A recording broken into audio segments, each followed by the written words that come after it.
Good morning everyone. The start of a new week. It's Monday, the 29th I think it is, so we're coming to the end of the month. The cooler weather is in now. It's currently 9:50 in the morning and it's 23 degrees, so it's quite nice. But there's a caveat to that because we have just had notification that we're expecting severe weather warnings, which is a bit worrying to be fair. So I'm on my way home now. Apparently we've got a couple of hours before it comes in, and it looks like it's going to come in from where I live rather than at the restaurant. I think we'll get to 2 or 3 o'clock at the restaurant, I hope, because we close early. The restaurants close early on a day, on a weekday. So hopefully we'll be able to get towards the end of our day of trading, although when severe weather warnings come out, people generally don't come out, so I'm expecting it to be a very, very quiet day. I still need to get Sophie on, and she keeps on, but she's been working non-stop at the moment, so the time she comes home she's feeling a bit tired, and the last thing she wants to do is get dressed up and go on a live, but I will get her on there very soon. Sorry if this is wobbling about a little bit, guys. It might have a bit of a stabilizing thing on it, but for me it looks like it's really wobbling about. I'm on the old hands-free thing. So I've had a meeting with the landlord of my restaurant. Sophie owns the business on her restaurant. She owns the business and she also owns the freehold. Well, she's in the process of buying the freehold. She's got 5 years left to pay, and then she owns the building as well. Whereas at the moment I just own the business, and I've got a lease agreement with the landlord, and I have to pay them whatever it is every month that I pay in rent, and then you have to pay some taxes on top of that. So I've now spoken to them, and we're going to push forward with me buying the building as well. It's always better to buy the building because obviously every time let's say you pay £1,000 a month rent or whatever, or €1,000 a month rent, obviously that's just dead money, isn't it? Yes, you get it offset against your taxes and everything, but it's better that you own the building, and every month, even if you've got it on a mortgage, every month you're chipping away a few £100, so out of your £1,000, maybe 650, 700's going on the actual debt itself.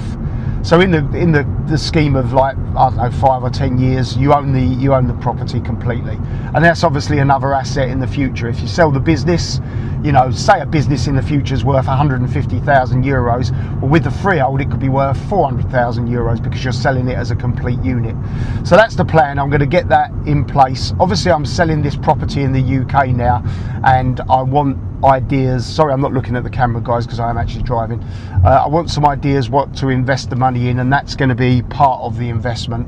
That's my plan for it. So I want a mortgage out here temporarily until the property in the UK sells, and then I don't want a redemption penalty, because obviously sometimes if you go into a mortgage and you pay it off in the first 5 years, you get hit with a load of extra fees. So I've got to speak to the bank manager, which I've just been to the bank, and asked to see the mortgage advisor, who I know quite well, and he's off sick today, so that was a bit of a wasted journey. But I did pop into the restaurant as well, had a nice coffee, because we went out. Obviously we had our staff do on Friday night, and a couple of the girls are still recovering from that. They got absolutely blottoed, but it was a great night. I don't remember an awful lot about the end of it, but there you go. So I've had the McLaren out, because a few people have said get the drone to follow you around and stuff, so I'm going to add that now into the video. Hopefully you'll enjoy it, show you around a little bit of where we are, where we live, and I won't bore you too long with it, but just another 5 minutes or so of drone footage, because I'm really getting into my drone stuff now. I'm hopefully having a meet up with a friend of mine in the next week or so. He's quite good with the drone, so he'll give me a few pointers on it, and we'll go from there. But let me know what you think. I'm going to get the old footage out now. Have a look at this.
So I hope you enjoyed that little bit of drone footage that I showed you. I had a really lovely weekend with Carter. Sophie's been working all weekend, and I said to him, what do you want to do? Do you want to go up the park? Do you want to go out? He said, no, let's just watch a movie. So we decided to watch Rocky 2, and he loved it, absolutely loved it. Now I remember when I was about 5, I remember I watched The Champ, and I was into the Rocky films and stuff, and that was really the start of my love with boxing. I think it was maybe a little bit earlier than that, but yeah, around the 4 or 5 mark. Anyway, he's really enjoyed watching it, so much so that he sort of said to me, should we do a little bit of boxing? So I've shown him his stance, and you know how he has to throw a punch and a hook and an uppercut, and you know the jab and the straight right and all that sort of stuff. And he's sort of showing a little bit of interest in it. And I said about, obviously I've got some belts from world champions, and he said, can I see them, can I see them? So I went and got them out, and he's had a photo done with them, and I put it on my Facebook. Sorry this is wobbling around, I'm in a bit of an off-road bit of track, sorry guys, I'm trying to stabilise it, but it's on one of these bloody prods things. Yeah, so I've we're going to have a speed bump come up now as well. So I took a couple of pictures of it, and then I put it on my Facebook, and obviously I've said that he's possibly going to show a bit of interest in this sport, and that will be possibly the way forward for us. And I had Tim Witherspoon, a former heavyweight, 2-time heavyweight champion of the world. He sent me a message saying, let me know, you know, I can always pop over and see you. And I'm going to try and get Tim on the channel. I've spoke to Tim, I've known Tim for quite a long while, going back quite a few years in fact. And I'm going to try and get Tim on the channel, which will be an interesting little chat with him. Anyone that's into their boxing will remember him. He obviously beat Frank Bruno, bloody good friend of mine. But you know, he won fair and square. Frank was winning the fight. Tim persevered with it, kept up, you know, and showed that he could really take some punishment, because Frank is one strong guy. Let me promise you that. I've sparred with Frank a lot, and yeah, so. And obviously he fought all of them basically, Tim. I think he fought Trevor Berbick, I think he fought Bone Crusher Smith. He's a 2-time, I think it was WBA and WBC world heavyweight champion, and he's a great fighter, really affluent as well. He talks very well, so he'll be a good person to get on the channel. I'm going to try and get him on in the next few weeks, and give him a little interview and let him have his say on how he sees boxing now. So that'll be an interesting video coming up, hopefully. I will speak to you all soon, guys. I hope you enjoyed that, and have a great week ahead.